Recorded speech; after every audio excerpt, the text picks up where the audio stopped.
Hi, this is 365-801 and this is day 18 of the 25 days of manga. So for today's video, I read a particular work. As you can see from the thumbnail, I chose a Josei title in my collection. I have a couple of Josei, but not loads. I had originally thought maybe I could read, or reread I should say, Cornered Mouse, as that is also classified as Josei. It's very adult for women. I think reading Pornographer as well yesterday, although it is BL and it's on Fatikia, it has that feel of being adult and for adult women, not necessarily for a younger audience. So I think when we have these discussions about demographic, we can maybe see that it's about tone and intention, which I might end up mentioning today. Tone and tension, I think, are really important.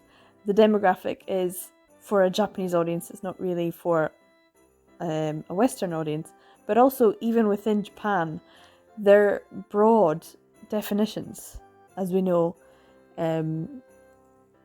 Weekly Shonen Jump, which is one of the most iconic of demographic magazines, is supposed to be geared towards 12-year-old boys and is read from, a younger audience, age like 8 or 10, right through to late 30s or maybe even older, and not just boys and men, but also girls and women. So it's funny that it's called shonen, but actually the audience is much more diverse than that, and the publishers and the creators of the manga know that themselves as well. It's fairly straightforward and obvious that these demographic titles, these definitions, are a bit wishy-washy, if we're perfectly honest. What something is defined as is not always what it actually is. Or maybe it should be more like an intention or a tone. Hey, this is the kind of tone we're going for. Or maybe this is kind of in this realm, but let's not be too specific about it. Anyway, I've rambled about demographics. What I'm going to be talking about today is a Josei title. It is classed as Josei on Bakamanga Update's website. It also is classed on that website as a Shonen Ai. I did not know that this was a Josei. And then when I thought about it, I was like, okay, cool. That makes sense. You might be a bit surprised as well to discover that this is Josei. But also, you might then think, okay, that tracks. And that title is Loveless by Yun Koga. Now, Yun Koga is well known for writing Earthian, which had a sort of like OVA, and also, of course, for Loveless, which has been ongoing since the first volume was published in Japan in 2002. So this particular volume in front of you is an omnibus version of volumes 1 and 2, published 2002 and 2003, and this particular edition was published in 2012, as it was already published volumes 1 to 8 with old Tokyopop. So Viz Media have published in omnibus form volumes 1 and 2 right through to 8, and then up to, is it 13 or 14? Something like that. But I have until volume 11. And even though I've collected all of Loveless of the old Tokyopop and up to volume 11 in the new Viz, I never actually ever sat down and read it. I watched the anime because I was a fan of Fukuyama Jun, and I was on a wee sort of crusade to watch everything that he voice acted in, and so I watched a lot of Fukuyama Jun things, and I do remember being recommended that I should watch Loveless, and at the same time I was recommended that I watch Utena. So my friend who I met years ago was like, hey, we're kind of into the same thing. I kind of get you. I kind of get your personality and your likes and your interests and how you like interesting things. So here's some recommendations. So he would recommend things to me and I would recommend things to him, and we would then get together and we'd chat and just have a Fujo old time. It was great. Those were the days. I mean, hours we would spend in Starbucks. So much fun. And so I was recommended to watch Loveless in the same breath as being recommended to watch Utena. And so, or any work in that same vein. And what was the other one? Penguin Drum, Lily Hoshino. So, so in a sense, they're, I would say, quite adult works with adult themes. So it does actually track that this would be thought of in that same vein as Josei. So yes, it's Josei. And I think it's important to recognise that it's Josei. And as a demographic, that's for someone who has a mature understanding of the world. Who is emotionally mature. Maybe mature enough to understand that this is fiction and not reality. Many people, I think, came across this in middle school. When I thought about doing this, because when I was like, I need a Josei, and I don't really want to read something in the middle of a series, and I don't have the first volume, so I won't read that title. And then I was like, what is Loveless? Yes, it's a Josei title. And then it kind of dawned on me that I was looking down on it, in a sense. Because recently, over the last few years, people have said things on Twitter, in conversations, like in passing, making slightly negative assertions about this work. But I've never had a negative opinion about it, because I watched the anime and I remember thinking, this is odd, this is weird, but I'm into it because it's trying to tell me something, it's trying to make me think about something. It's psychological, and psychological works are there to make us think, and they're usually very feminine because they're making us think about society and probably issues within society or issues within our own human psyche that we should maybe confront or examine. And I think that's what Loveless does. So it gets a bit of a bad rep, and it certainly has. And I was like, have I ever badmouthed it? So I actually went on Twitter to see, have I ever said anything really negative? Because last year, at the end of year BL reading challenge that I did, I put this up as one of the options of a long read, and it didn't get chosen out of the poll. And honestly, I was a bit disappointed because I kind of wanted to read it.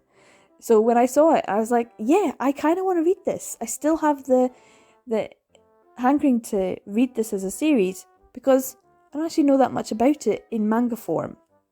Like, I know Yun Koga's done Earthian, I've got it now, I'm really happy about that.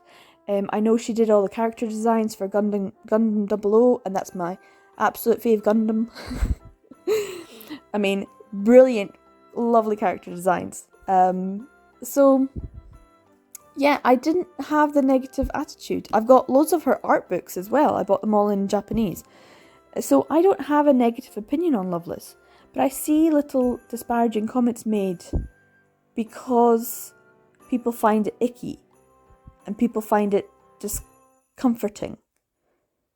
And then they say things like, oh yeah, God, I read it when I was in middle school. And it's like, well, maybe you shouldn't have read it when you were in middle school. And then other people say, oh yeah, I snuck it if my parents didn't know, when I know definitely shouldn't have. Don't judge me for it. So I saw a lot of negative comments online. I'm like, if you knew, even in middle school, that you were reading something that was inappropriate for you, you have to curate your own reading experience. And you are in middle school, if you're subverting the safeguards, i.e. your guardian, your parent, doesn't know that you're reading it, and you know they don't know, and you're doing it secretly, that's on you as a reader. You need to create curate your own reading experience. And in the same way that you shouldn't access porn as a child, it may be accessible, but you know yourself that that's something you shouldn't be doing. I'm saying parents and guardians need to step up and, do their job too. But as young adults and teenagers, we already have an awareness, most people do, not everyone of course, but most people have an awareness of what is right and what's wrong and what's appropriate for them and what is not. You shouldn't be watching 18 movies when you're 12. Now, if you're forced to watch them because of the adults around you, then that is inappropriate. But if you're choosing to sneak a watch at an 18 movie when you're younger than that, then you must be aware that there may be themes of an adult nature that's not appropriate for you. In the same way that reading Loveless, it's a Josei title, probably was not the best idea if you're a 13-year-old in middle school. Just putting it out there. So maybe that colours your view of this work. And I do think that a lot of people either have such a soft spot for it, they look back on it fondly, or they look back on it with embarrassment that they were so into it. And perhaps, couldn't really see it for the mature work that it is. Or they look at it now and they just view it as something like, oh, that's about child sexual,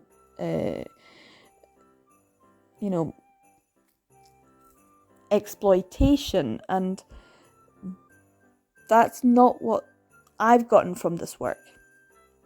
In the same way that when I read Cast Heaven, it took an aspect of society and dialed it right up to 11 so that we could see an extreme view of society, but one that has that element within society anyway. So we can look at this fictional space in a safe way, but also make us have this conversation.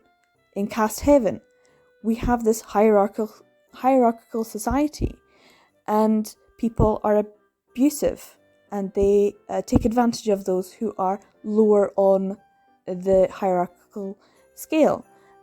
And that is what life is like. We are then forced to examine that and discuss it and to think about it and to then place ourselves within the actual society and wonder where we fit in all of that. And I think Loveless was doing the same thing. When it looks at the fact that if you've got these cat ears, these animal ears and tail, then it means you haven't had a sexual experience. And if you don't have them, you've had a sexual experience. It's that sexualization of the individual, no matter what age they are. Because as a child and you've got ears, then you're non-sex. And if you're older and you don't have ears, then you have had sex. That very visible representation of sexual experience is not a million miles away from our own society. It's what we do in society now, just dialed up to 11. And I think that's what a lot of people have issue with. Well, one of the things that people have issues with when it comes to this work. And for me, that idea that we put on to children the idea of sexual experience, and we talk about sexual experience to children, but not necessarily in a healthy way.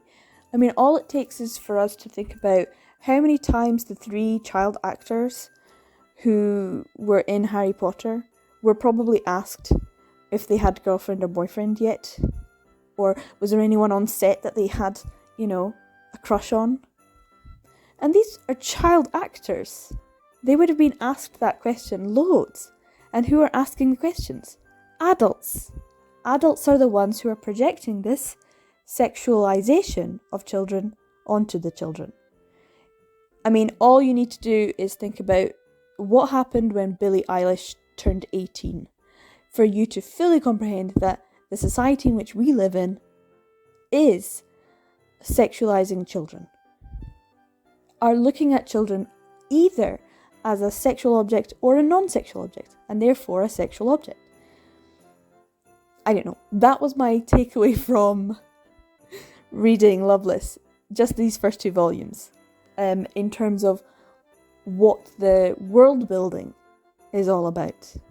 Now, I know other people have issues with the psychology of the relationship between Ritsuka, the main character, who is an elementary school child, probably around 12, and Sobi, who is, I think, supposed to be a university student, so he's anywhere between, I don't know if it's stated ever,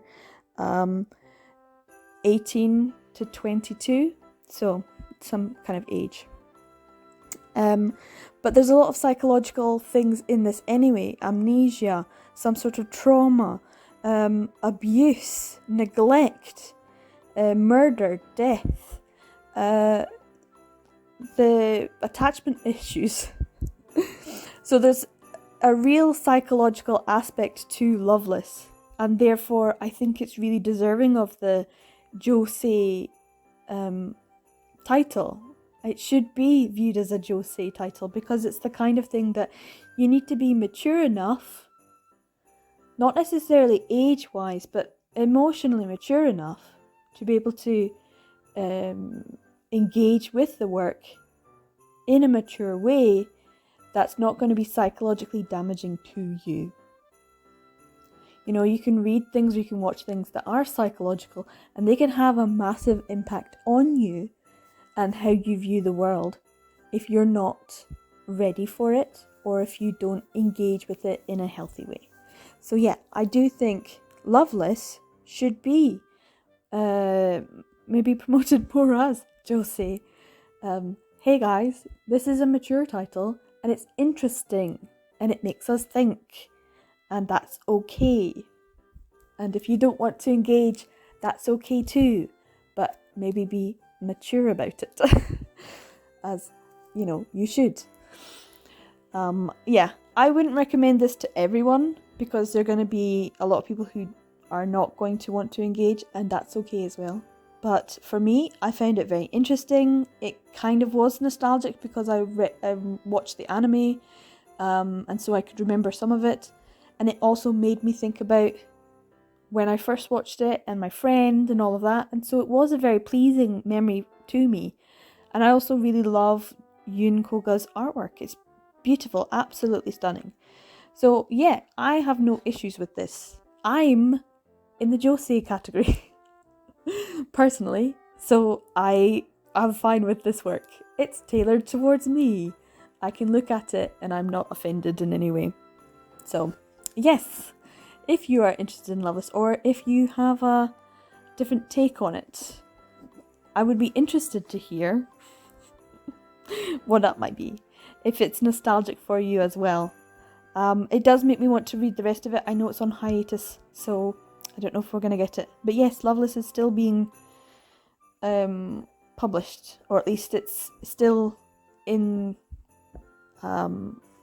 creation mode at the moment. So, let me know what you think about Loveless. An interesting title, and yes, a Josei title. One that I hadn't actually thought about. So, let me know your comments below. Everyone take care, and I'll see you in the next one. Remember, every day's a BL day.